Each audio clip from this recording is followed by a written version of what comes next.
All right, very good. We're going to get started. Welcome to Forum 1's webinar, Healthy Drupal 7 Upgrades. I'm Andrew Cohen with Forum 1, and I'll be moderating today's webinar. To prevent background noise, everyone's phone lines are currently muted. So a few housekeeping notes before we get started. We're really pleased that so many people are interested in today's session, and we're going to be sending you a link to the archive webinar within a few days for your review on your own or share with a colleague. If you have questions, please submit them anytime during the session. In order that we have time to answer as many questions as possible, just enter them into the chat, and then we'll reserve about 15 minutes at the end to make sure we can get to as many questions as we can. And we also want you to participate today. We have a question for you. In a few minutes, we're going to be popping up a poll, and we're going to be asking you whether you've upgraded from Drupal 6 to 7 recently, and then also soliciting your comments about what problems you ran into, and we're going to try to address and respond to some of those problems as we go through this. So today's presentation is led by myself, Jen Johnson, and Sten Setvik. Together, we led the recent upgrade to County Health Rankings and Roadmaps, which launched its latest major release this past April. And we're going to be sharing presentation duties today. So let me introduce each of us one by one. I'm Andrew Cohen. I've worked with major nonprofits for about 15 years to develop complex websites that promote public good. And I've been working with County Health Rankings Roadmaps for about 4 years, serving as a senior advisor for each annual major release, as well as our recent upgrade to Drupal 7 this past spring. Next, we'll be hearing from Jen Johnson. Jen's managed large-scale online community and agile development projects for the U.S. Department of Education, the Gates Foundation, Aspen Ideas Festival, and others. And she was the project manager for County Health Rankings and Roadmaps. Say hi, Jen. Hello, everyone. And then our final presenter is Sten Setvik, who is a technical architect with us. And Sten's been building websites and web applications for 12 years and has been working with Drupal for 7 years. And Sten served as the technical lead for the project. So say hi, Sten. Hey, everyone. Good to meet you. Hello. So let us dive in. And what we wanted to do is we're going to first start with sort of presenting our patient. Last fall, when we were planning the next version of the site, we realized that our website was a little sick. And although it wasn't chronic, after 4 years of aggressive improvements, we realized that we definitely need to address some long-standing issues that impacted the health of the website and its performance. So let me present the patient to you. Because some of you may have not seen the site before, so let me give you a quick overview. County Health Rankings and Roadmap is an innovative project of the University of Wisconsin Population Health Institute. Its purpose is to demonstrate that where you live matters to your health, and this is how the site looked about a year ago. You can see that the county lets you compare the health of a county to every other county in the same state, and you start by selecting a state and then browsing into a given state where at a glance you can see which counties are healthier than others. So here the darker colors show counties that are less healthy, and the lighter colors are more healthy. There's also a listing of counties in rank order on the left. So counties get ranked 2 ways, by health outcomes and also by health factors. Outcomes rank on mortality, like whether or not the population lives as long as it should, as well as morbidity, how healthy do people report they feel. And then health factors is the other way you can rank. You can find out whether or not the county, you can rate the county as things that contribute to good health, such as behaviors like incidence of smoking, or social economic factors such as education, as well as physical environment, like do they have access to healthy foods, that sort of thing. Okay. And your name? Nicole. Okay, Nicole. Thanks. So you can also look at a county snapshot for a county. And so here we see Camden, New Jersey. And you can see that its overall rankings on health factors and health outcomes, as well as sort of sub-rankings for each category. And you can see the individual items that make up each factor, or each ranking rather. And then there's also this Areas to Explore button at the top. It's in orange. And then when you click that, it highlights things that affect, that you might want to explore, where things, for instance, here you can see Camden has a higher incident of adult smoking and adult obesity than other counties in New Jersey. So one of the challenges with Drupal 6 was that there's 51 variations of the many, many pages just like this. So there's a view for each state, obviously, and then multiple maps, one for each factor, as well as a similar set of pages for the District of Columbia. And then, in addition, there's over 3,000 counties like this page, and every county has its own page and a variety of views associated with that county. So every locality is actually a unique set of different pages that each require geographic specific data displayed using maps, tables, and then location specific content. So it's a big site with lots of different variations.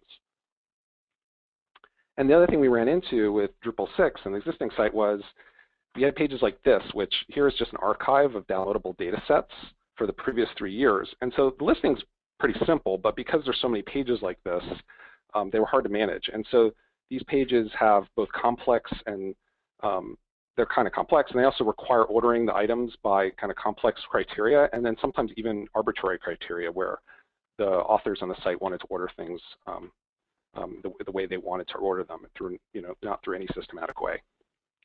And Drupal 6 was kind of making it hard for us to order our nodes on pages like this. And then also, there was some retheming we wanted to do, and a lot of developer debt had kind of built up over the years. With 3 years of development and then more redevelopment, the code and configuration needed to be standardized across the Drupal configuration, and the CSS code needed to be standardized, and then there's other custom code that was a little bit inconsistent. So we kind of need to start with a clean slate. And then also, recognizing that over half of US adults now have smartphones, we weren't serving up an ideal experience for them. So even though since 2011 we had deployed an MDOT version that looked like this, and it worked great, when most phones looked like this, we hadn't really accommodated anything for tablet, and it wasn't a complete version of the site. So you might be browsing around on the MDOT mobile version and then suddenly follow a link that took you back to the full site. And again, the code had become difficult to maintain because we had separate CSS code for the mobile version with all kinds of hacks to make it work. And it didn't help that the site's theme had been adjusted 3 times over the years. So as we prepared for the 2013 version, we were faced with upgrading code again in multiple places, in the mobile version as well as the Drupal version. And as I mentioned, we hadn't made any accommodations for tablet. We wanted to do that too. So our team got together to determine how we might cure this patient's ailments. And Jen's going to pick up the story from here. Jen? Thanks, Andrew. As Andrew mentioned, I was the project manager for the countyhealthrankings.org site. So, my work was to evaluate, plan, and in this metaphor, diagnose the patient and plan for its treatment. So our first task was to do just that, to diagnose the patient, collect some data about how they're doing, how they might be doing next year, the year after that. So, key metrics that you might know of when you visit the doctor's office around these might be age and weight, maybe environmental factors and health behaviors. Does the patient live in a polluted area? Do they smoke? And by the way, if you don't know the answers to those questions about your community, visit countyhealthrankings.org to find out. But in the Drupal world, when we're talking about websites, the key metrics that we wanted to take a look at to evaluate the health of our site were kind of around the version of Drupal that the site was built on. So I'm assuming that if you're attending this webinar, it's because that you either have or manage an existing Drupal website, and it's on an older version. So that point should be pretty clear to everybody. It's also possible that you've already gone through the process of trying to upgrade from one to another, and that's why you're here. So that being said, as you all very likely know, Drupal is a community-supported platform. The community is constantly working together to release bug fixes, security updates, new modules, and functionality improvements. So, for example, Drupal 6.12 would become 6.14 and so on. But I just want to make this point very clear that what we're talking about here are the differences between major releases, between any version of 6.0 and 7.0. In those instances, the changes, they tend to be, well, major. And we'll talk more about some of the changes later on, but I just wanted to really be clear about that. So, Andrew, if you could just show the next slide.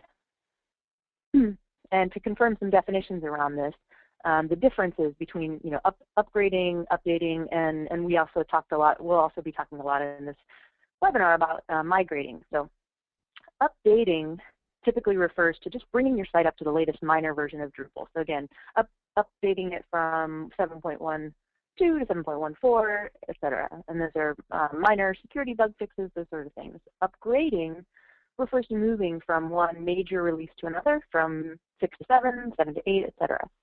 And migrating is a common word that generally means moving. It can mean moving a site from one server to another, from one entire platform to another different platform. It can mean moving content or even code from one Drupal database to another. So in the context of what we're talking about today, Drupal upgrades, although it's not always necessary, it typically refers to the process of moving content and sometimes code from one version of Drupal to another. And Sten's going to talk in more detail about the decisions we made on migrating and the decisions that the options that you might have when talking about upgrading and migrating a little bit later in his talk, but I just wanted to kind of get those definitions out there for now. Next slide, please. Back to our patients. So the first set of metrics that we looked at was the health and support of the current platform, which again, the site had been on Drupal 6. When did it first come out? How old was it? Is it still getting some TLC from the developer community? This is all a little new to me, so my big question was, well, will it ever stop being supported? And it turns out the answer is yes, and that was a critical piece of information for our decision making. This slide is a chart from Drupal.org that shows the release history of different versions of Drupal. And as you can see, Drupal 6 has been around since 2008. 2008, people, that's ancient. Drupal 7 has been out since 2011, and the latest projections are showing that Drupal 8 will be coming out at the end of 2013 or earlier in 2014. Next slide, please. So some other key metrics and questions that we had that would aid in our diagnosis. Who is using which version of Drupal? How many sites are built on it? How many developers are working on security updates and bug fixes? Well, Drupal.org has a handy graph that we grabbed and have added here. So as of January, about 20,000 sites use Drupal 6. And as you can see, that number is declining. And close to 60,000 sites on Drupal 7, and that number is increasing. So what? What does it matter how many other people are using one version of Drupal versus another? Doesn't it only matter what version my site is on and whether my developers or my developer vendors have the skill sets in order to keep working with my site? Well, yes and no, but in most cases, no. It matters because as a community-supported platform, as I mentioned earlier, and as you all know, the amount of developers that are working on Drupal sites and contributing their work back to the community, including finding and reporting bugs, finding and reporting security breaches, and creating new and exciting functionality. It's essentially a huge crowdsourced functionality and stability team. If 60,000 of them are looking at Drupal 7, that's 60,000 less eyes that are on focused on adding, cool new stuff to Drupal 6 and keeping it secure. And as I mentioned, at some point when Drupal 8 is released, official support of Drupal 6 will stop, and that's the crux of the issue. Next slide, please. So why upgrade? Well, we've diagnosed that while the patient might be doing pretty well right now, as Andrew mentioned, there are other, let's call them environmental factors that we just reviewed that already start to build a good case. But risk management is part of my job, so I had to go a little deeper and ask tougher questions.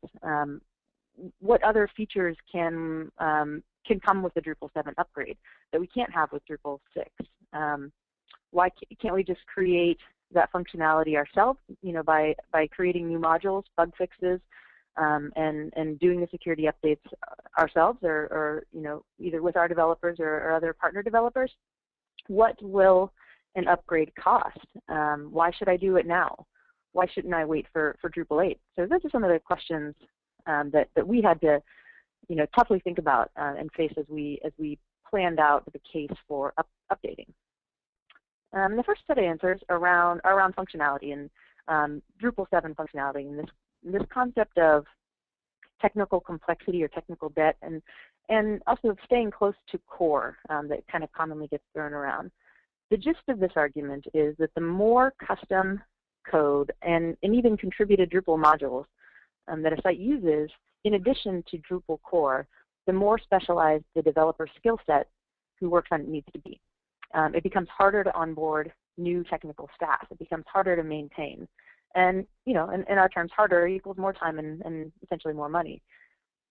So one huge improvement that Drupal 7 brings is that a lot of the previously community contributed modules were actually a part of Drupal core, and that's actually going to be true for Drupal 8 as well. This means that there aren't 4 different versions of a particular piece of functionality, or four different modules for you to choose from to accomplish some functionality. It also means that most new and innovative developments are happening in the Drupal 7 world. And then there are some other site builder advantages for content types and fields shown here as well. More flexible content types, the ability to make any entity fieldable, and really the benefits and functionality, those are going to be revealed on a site-by-site basis. Sten had worked on countyhealthrankings.org previously and definitely had a firm grasp on the types of features and functionality that we'd be able to unlock by upgrading. But that is going to, again, vary in granularity from site to site. Next slide, please. I mentioned that some of the new and innovative features and functionality were becoming available on Drupal 7, and here's just one example. The latest and greatest modules, for example, Workbench shown here is just one example. This module allows you to see at a glance all of your content in one place and all the recent updates. This is just one screenshot within all of Workbench's functionality, but it's only available in Drupal 7. It's a much better content creator and editor experience, not available in previous versions. Next slide, please. And last but not least, as Andrew mentioned, our flavor of responsive design, a theme that we build based on, is built on the Drupal 7 Omega theme. So using Drupal 7 makes the mobile experience, the mobile user experience, much easier to achieve. And that was a big priority for this project. So why not wait for Drupal 8? We're going to have to do all this over again in a few years, right? Perhaps, but that's definitely still a few years away, first of all. And the big reason for going to Drupal 7 now is that we have to do this step anyway. You can only upgrade from one major version to the next major version. So if you're trying to move from Drupal 6 to Drupal 8, you first need to upgrade to Drupal 7 before you can upgrade to Drupal 8. The second is that Drupal 8 will not be released until the end of this year, and it won't stabilize for another few months after that. All necessary third-party modules will not be ready for a few months after that. And finally, Drupal 8 involves major architectural changes that our staff and really the entire Drupal community will need time to get up to speed on and really know how to develop and architect using that functionality. We don't expect a County Health Rankings Drupal 8 upgrade to be feasible until at least 2015. So let's look at the patient again. We've made the case for why they're in need of support, and now it's time to start the planning, start prepping for surgery. My role at Forum 1 as a project manager, so scrubbing in and preparing for surgery is my line of work. I'll take you through the 4 steps of our approach. The first of which is getting everyone on board, followed by an audit of the existing Drupal 6 site, project planning using Agile Scrum, and finally execution. Step 1 was educating the project team and getting all stakeholders on board. For the most part, we were able to present all of the information I just shared with you to make the case. The missing piece for the client, though, was how will we do this? What exactly does upgrading and migration mean, and what will it cost? Sten's going to get into that a bit more in the surgery section, but we explained that in our case, we wanted to migrate only the data, the content, the pages, the blog articles, the events, the tools and resources from the resource section, et cetera. we wouldn't be migrating things like the menus, the menu structure, and for those of you who speak Drupal, the views, the blocks, etc. But we did have that option, and you do too. But we chose not to take it because we felt that over the years there'd been enough technical complexity or debt added that we wanted to start fresh with those. Again, though, Sten's going to get into the pros and cons of this choice in the second portion of this talk. The next step was critical for us, and it should be for you too. We did a full functional site audit of the existing Drupal 6 site. So we looked at every content type, every page, every section, every module, every taxonomy term, everything, and we documented it and estimated it. Essentially, we wrote user stories, or the site backlog rebuilding plan for an existing site. Why would we do that? What's the value there? Well, for one, we needed to ensure that when we migrated, we didn't lose any functionality, since we were actually doing, again, a combination of migrating content and rebuilding some of those views, blocks, menu structures, etc. We also needed to know how much effort this would all take to execute in Drupal 7 in order to properly estimate the cost for the client. And again, in terms of cost, that's going to vary on a site-by-site basis based on the complexity of your site. But in our case, building this out and writing down every feature is what helped lead to that accurate estimate. And lastly, it became our checklist, or kind of QA checklist, to when we completed the project, so we could go back and ensure that we captured everything and that the migration and upgrade happened accurately. And we also made sure, in this case, that our client or partner double and triple checked this list and agreed that we captured all of the needed features and areas of the site before we began the upgrade and migration. The next step was planning our development sprints. And at Forum 1, we use Agile Scrum as our project delivery methodology of choice. I won't bore you with the details of that. That's an entire other webinar series. But suffice to say, we arranged the work into 2-week development cycles called sprints. We prioritized them, and we planned regular meetings and reviews. The final step was to plan for execution. Stan will talk more about that in a moment. And the last thing I would just like to review with you is just a few budgeting tips. I won't get into the whole budgeting process, but the main lessons that I want to share is that you want to ensure that there is budget or time set aside for all of the above activities, including and especially the audit. You want to ensure that the estimates, especially for the migration tasks, are carefully done. And lastly, ensure that there's a clear delineation of tasks in the case of manual content migration. And make sure that that's accounted for in the budget. And now I will pass it over to Sten to talk about the execution and implementation. Great. Hey, everyone. So before I jump into the surgery and how we executed on the migration, I wanted to ask everyone a question, and that is, who's upgraded or migrated a Drupal 6 site to Drupal 7? Whether you've run the update script or whether you've used a migration tool. And Tracy, do you have the poll? Is it possible to open that up so people can respond?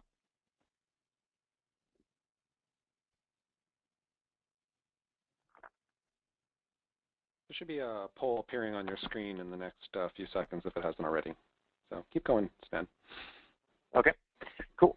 So if you guys can answer that while I continue talking, that'd be great. And then also, if you could think about, for those of you who have updated or migrated a Drupal 6 site to Drupal 7, if you have if there were some problems that you ran into or some key speed bumps that you hit along the way, we would love to hear about them.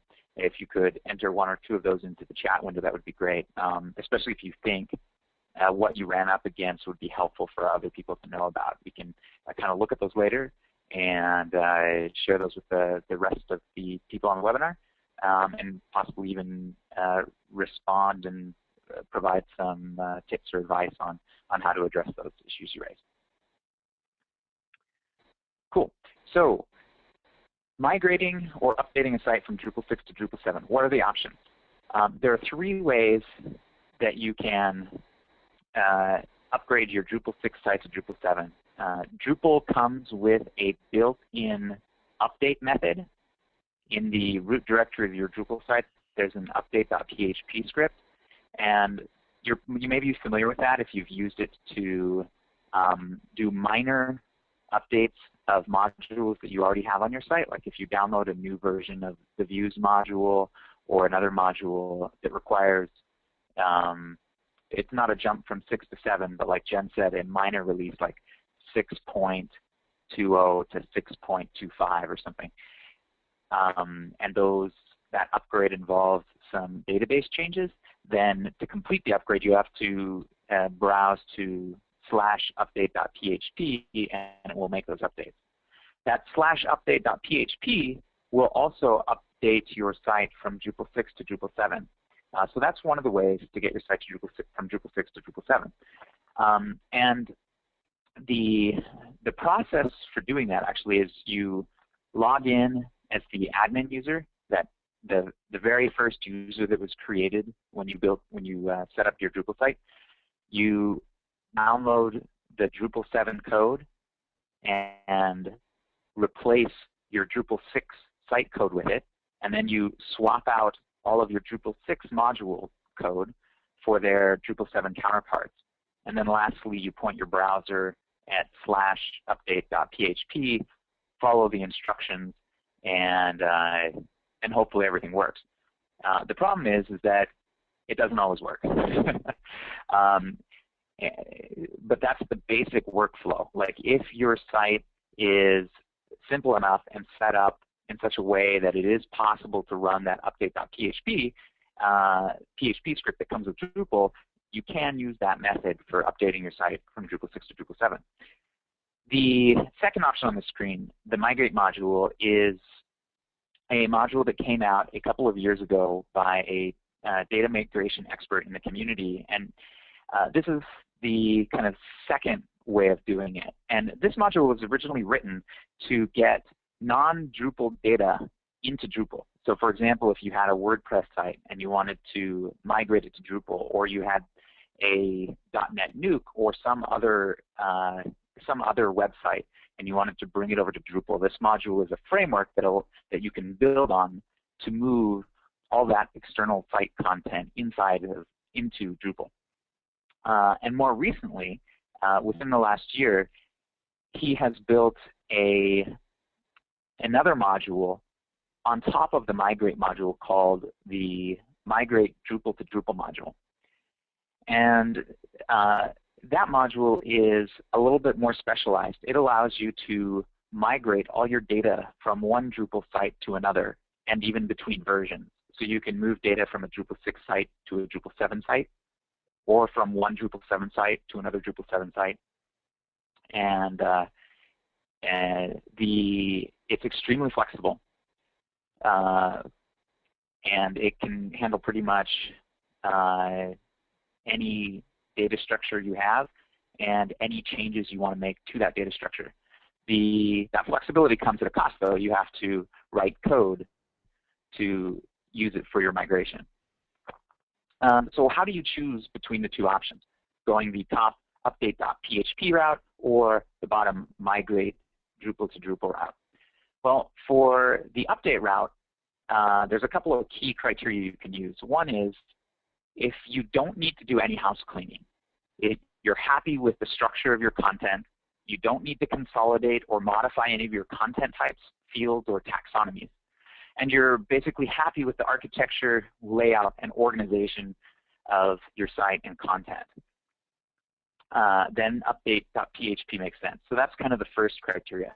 The second criteria that you need to evaluate is whether Drupal 7 versions of all your Drupal 6 modules exist. If there are key modules you're using in Drupal 6, especially if they affect your content.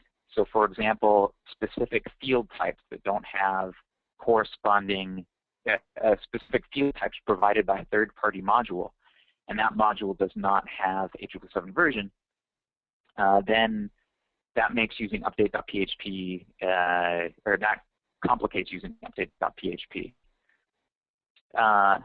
So that second criteria is to check to see if there are Drupal 7 versions of all your Drupal 6 modules. And lastly, you want to make sure that not only are there Drupal 7 versions of those modules, but that each of those modules has a clear update path from Drupal 6 to Drupal 7. And you can find that out by looking at the issue queue for each of the contributed modules on your Drupal 6 site and running a keyword search for the word update or Drupal 7 update, and see what issues people have had and whether those issues have been resolved.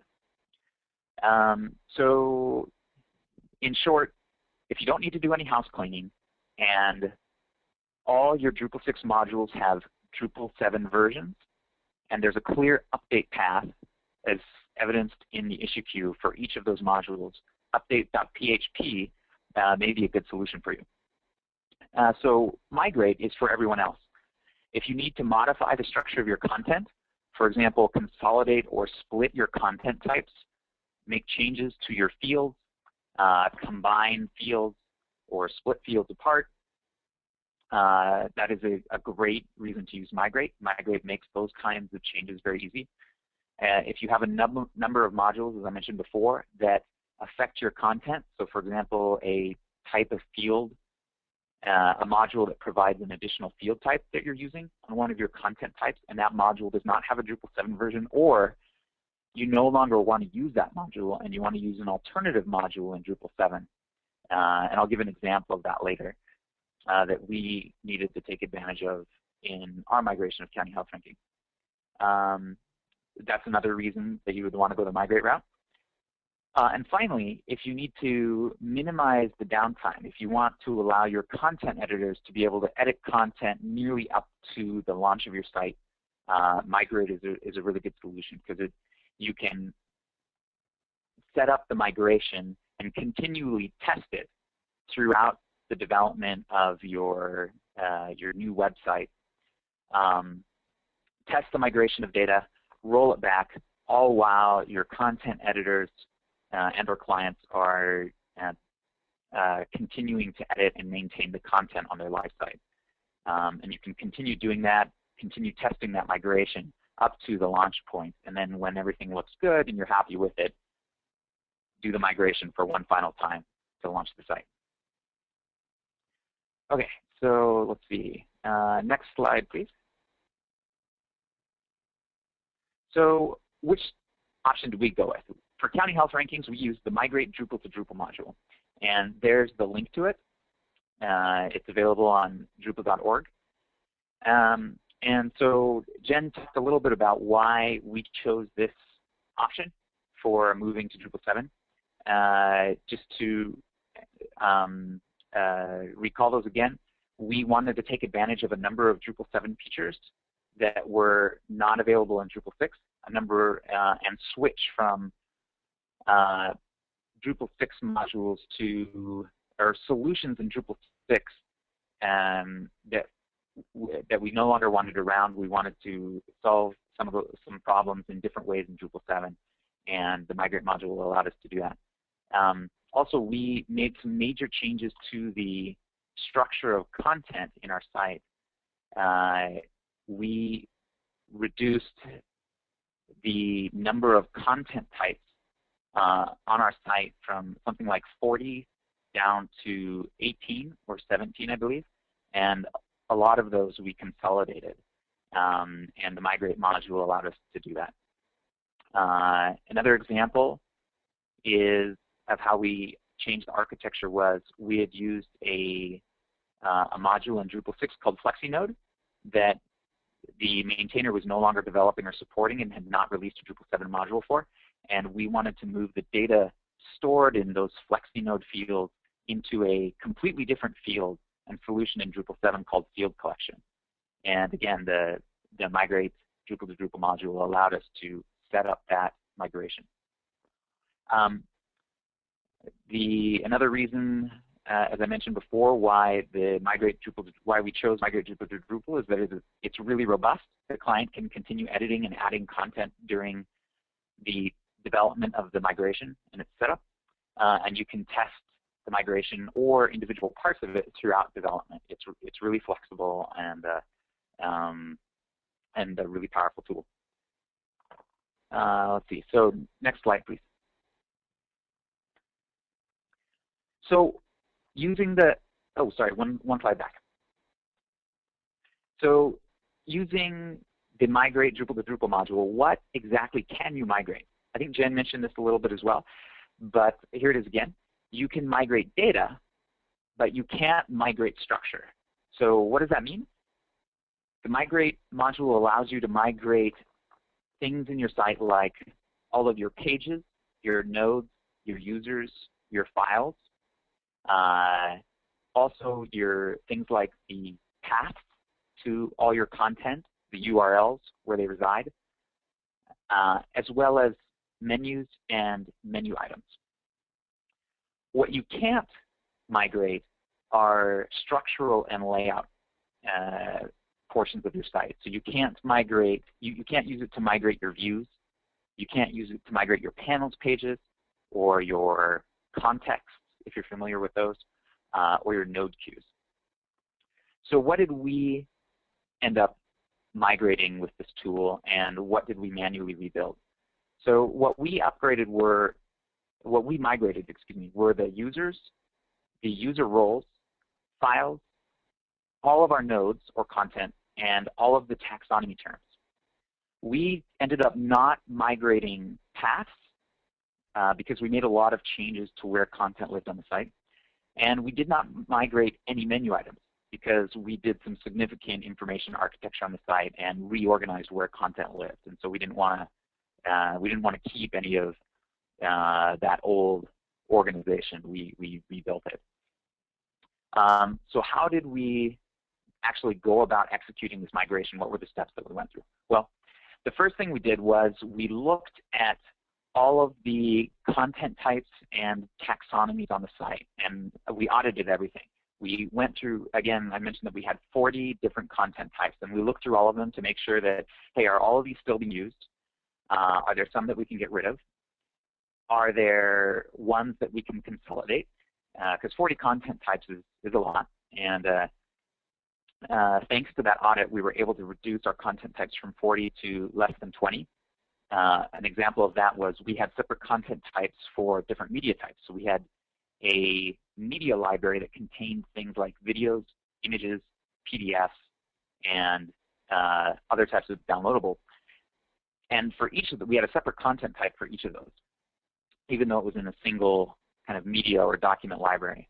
And so in the Migrate module allowed us to very simply consolidate all those different content types into a single media content type in Drupal 7, making it easier for our content editors to kind of manage and find that content and create it. The next thing we did, after doing the audit, the next thing we did was set up a new Drupal 7 website and rebuild the content types, the new content types that we had decided on, and vocabularies as we wanted them, naming all the fields, setting them up, configuring them. Then we programmed the migration, extended the Migrate Drupal to Drupal module, and customized it to fit our specific content types and taxonomies.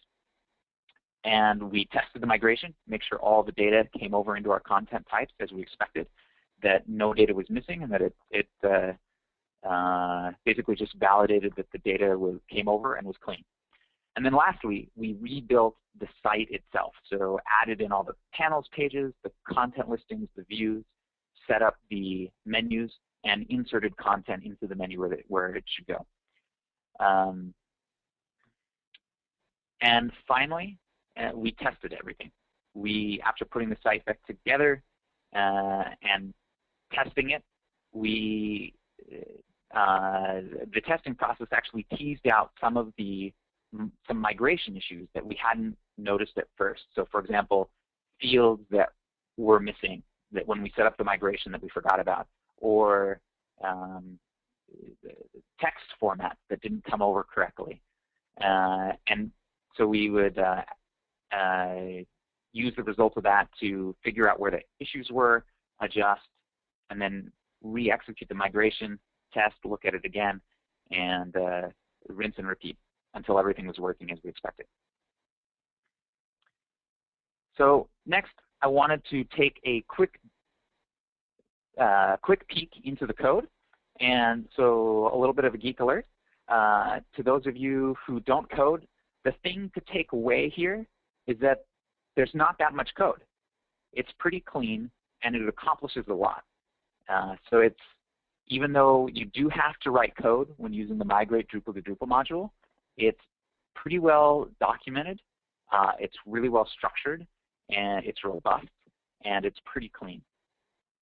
So your developers should be able to tackle it without too much issue. And for those of you who do code, I want to show you this just to help demystify a little bit of what's going on and provide you with kind of a jumping off, a little bit of a jumping off point as you begin setting up your own migration. So there are 2 steps to setting up a migration. For every bit of content that you want to bring over, so for your files, your users, your roles, and each of your content types, you have to set up a migration. And so this is an example from County Health Rankings of us migrating all of our county nodes. And so I'll just walk through this to show you what's going on.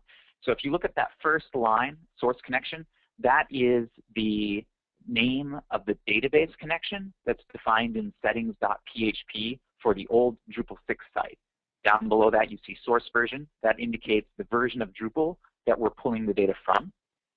Down below that is the name of the class that will define the details of this migration.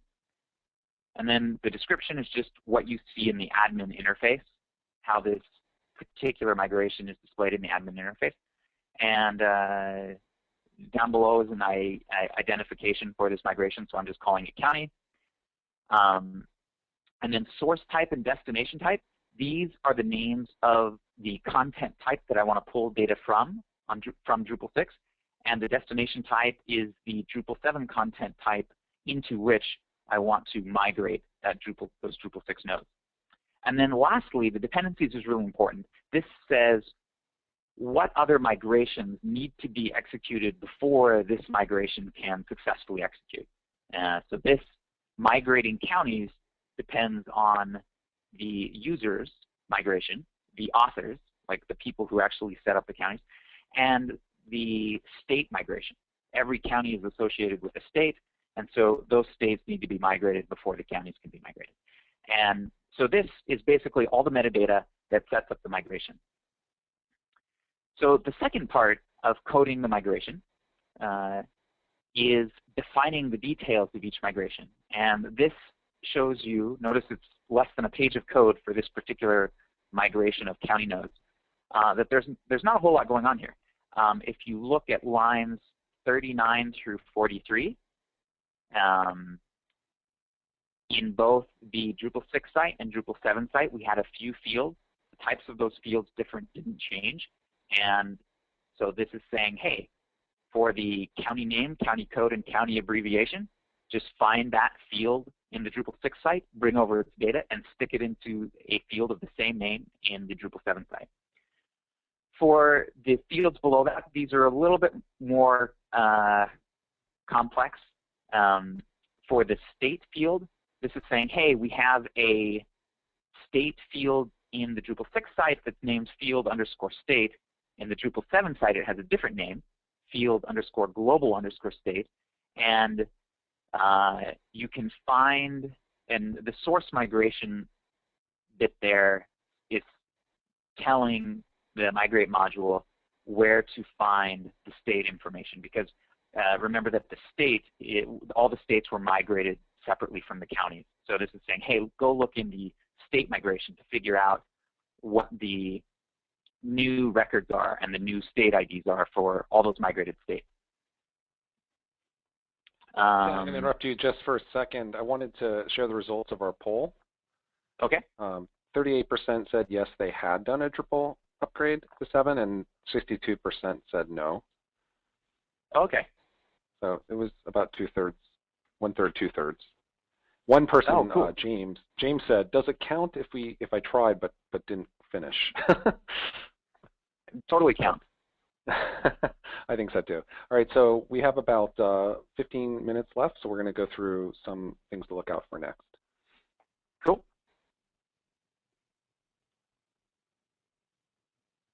Go ahead, Stan. Okay, cool. So gotchas. When we were doing the migration, we ran into a few speed bumps along the way, and so I wanted to share a few key points and hopefully save you some time as you do your own migration. So number one was that when we did the migration, we executed the migrations using the user interface. So next slide, please. And rows were skipped. So we had something like 500 blog posts. And when we tried to migrate the blog posts, only 495 migrated. 5 did not migrate. And we couldn't figure out why. There were no error messages. After searching the issue queues, we found out that the module maintainer recommends executing all your migrations with Drush, not doing it through the UI. So remember, when you're using the Migrate module, always do it using the Drush module, which is a command line interface tool for administering Drupal. The second tip is that if you, your files can be deleted. If you have, let's say you have a blog that you're migrating, and it has each blog post has an image field, and so you've got images for all your blog posts, and as you're building out and testing your migration, first you would migrate all your files, then you would migrate the blog post, and if you notice the problem and roll back the blog post migration, it will actually delete some of the files but not tell the file migration about it. So if you re-execute the blog migration, the blog post will come over again, but you'll be missing the images because they were deleted when you rolled back, but no one knew about it.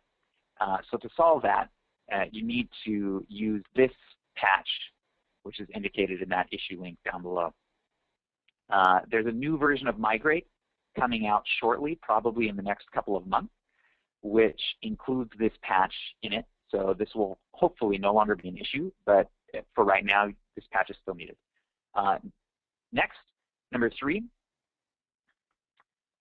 we had an issue where the content that had date fields, when we migrated, the dates would disappear.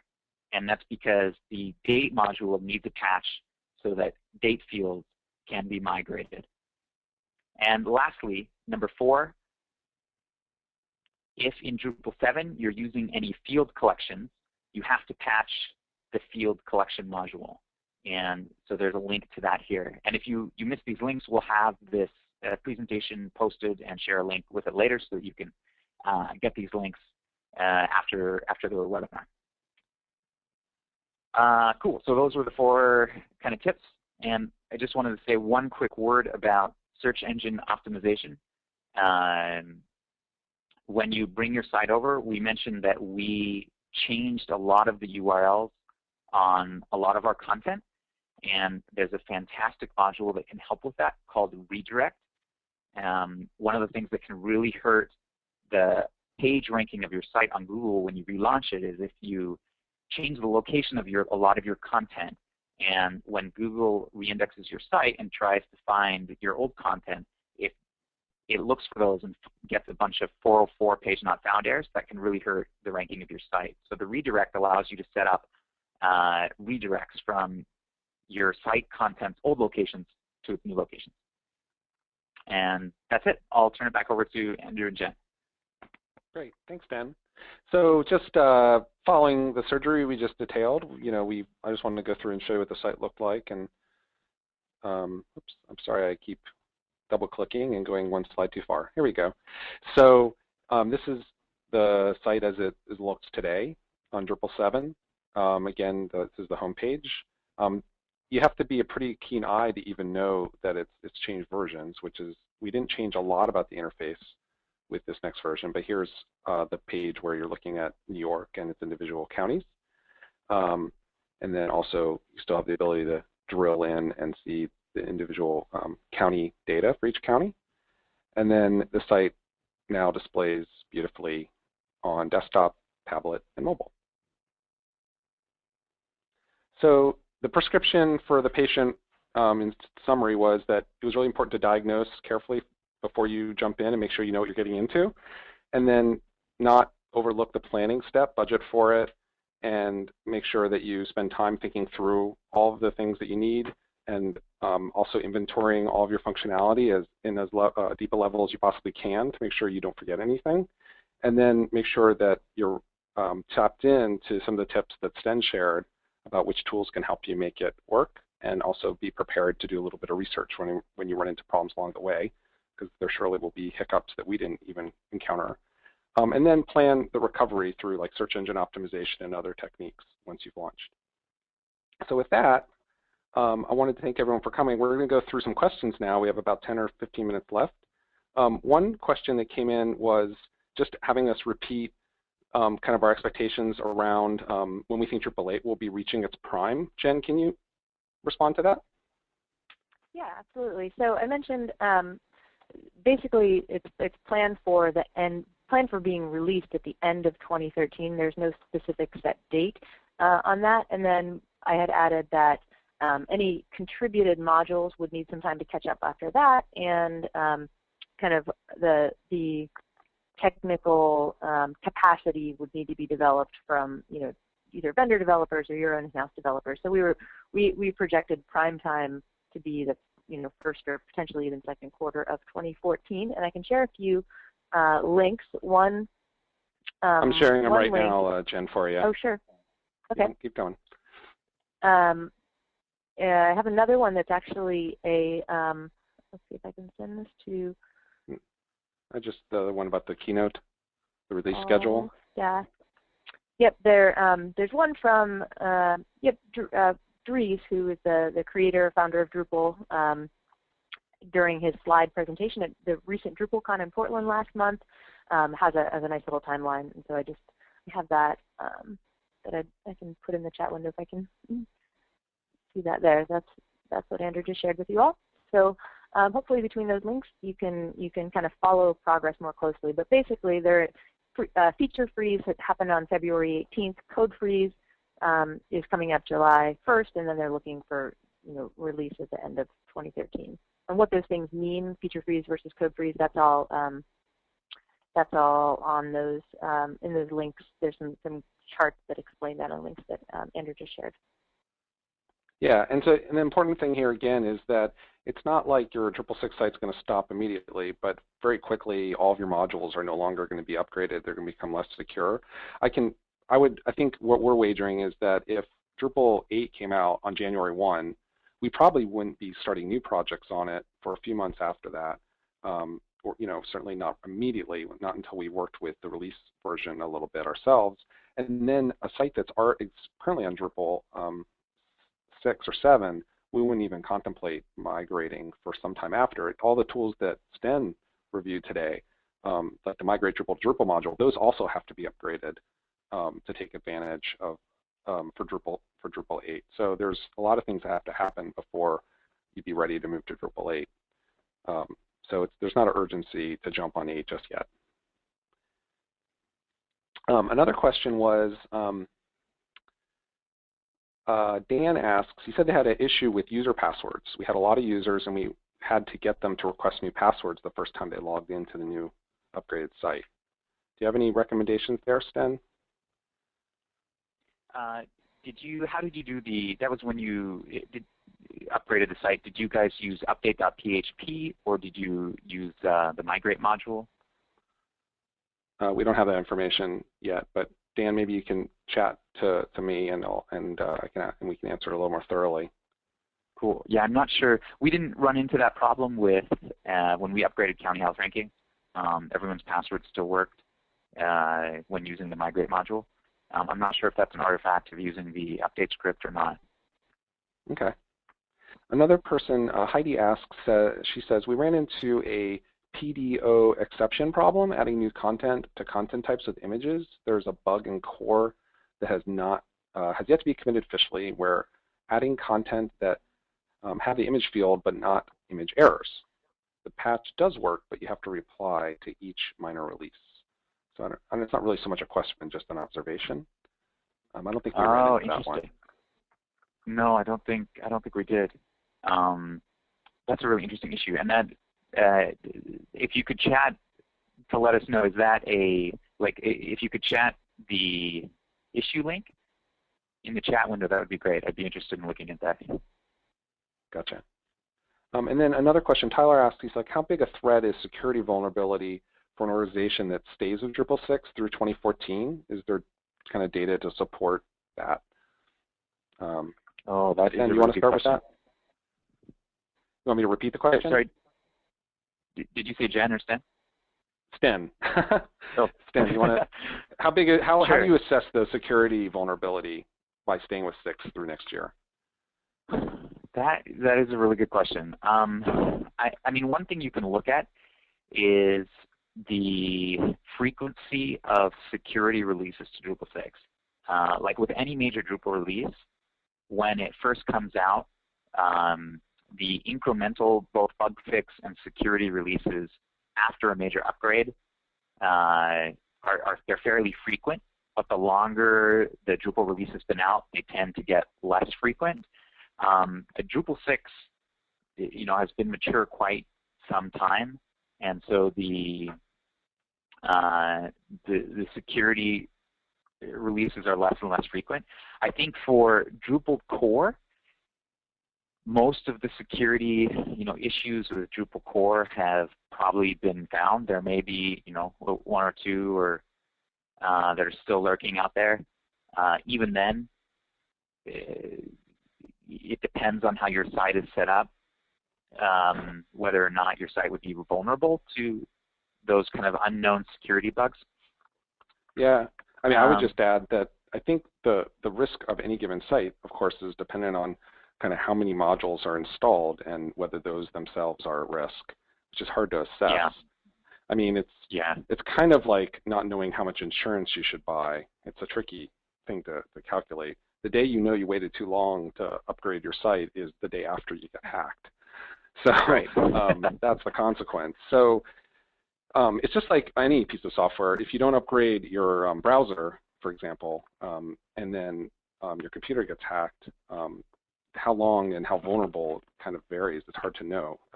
If you're a site that has commerce on it, or your site being down has a huge business impact on your work, like there's obviously folks who use Drupal where if their site goes down for even an hour, it results in millions of dollars in lost business.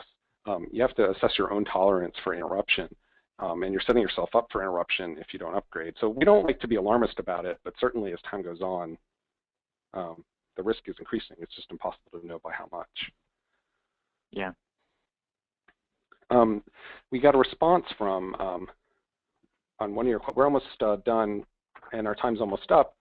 But we had a response to one of your questions about with a problem they ran into with the users. It was using the update.php approach. Oh, interesting. Okay. And then, I don't have an immediate answer for that. And then Heidi had asked a question about running into the PDO exception problem, and she said that it only happens when you add a node with an optional image field, but don't include an image. It's when they ran into that error. Oh, interesting. And the patch is available on Drupal.org? There's a link she shared that I'll share with the entire audience related to this problem in just a second. Okay. And I think that I'm looking through. I think that's about all the questions we received. If anyone has a final question they want to type in real quick, we'll try to get to it. Wanted to just remind folks that we're going to have another webinar in about 3 or 4 weeks. We're just nailing down the exact date and confirming the topic.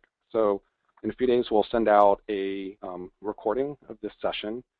And also, we'll be emailing everyone the date of our next webinar that you can sign up for, and they're always free.